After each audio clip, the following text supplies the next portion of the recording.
और सनम आसना। इसके बाद में आर्यभट्ट और त्रियंगा। बताइए आर्यभट्ट की पैदाइश कब हुई? ठीक है, और कहाँ हुई?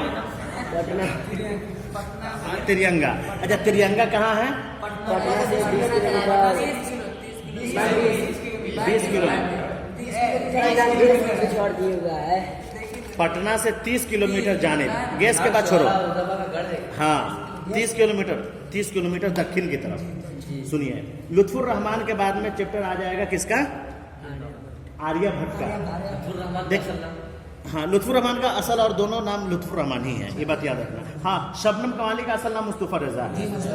हाँ, वो याद है ना जी, इसलिए मैं छोड़ दिया हूँ और मुझे याद भी नहीं था। खैर, तो शबनम कमाली, लुत्फुर रहमान का अदबी और असली नाम दोनों लुत्फुर रहमान है।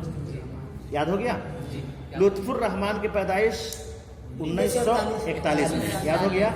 और आर.जे.बी. तलू रखते थे। याद हो गया? उनके 2 किताब का नाम बोसैनम और सनम आशना। याद हो गया? अब आइए आगे। इसके बाद में आपको एक बात याद रखनी है इसमें, लुत्फुर रहमान का इस किताब में उर्दू ड्रामा निगारे और आगा हश्र है। उर्दू ड्रामा निगारे और आगा हश्र कश्मीरी है।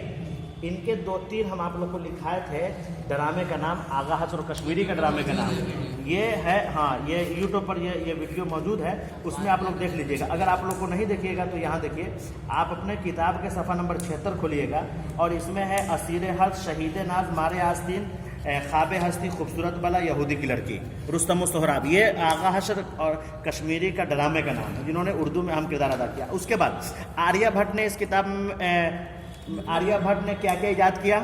जीरो का ईजाद किया। सुनिए, आर्यभट्ट ने क्या, हाँ, नहीं, आर्यभट्ट के ज़माने में बहुत बड़े बड़े साइंसदान थे, सबकी रहनुमाई की, और उसमें से एक साइंसदान है पाइथागोरस। ठीक है, आगे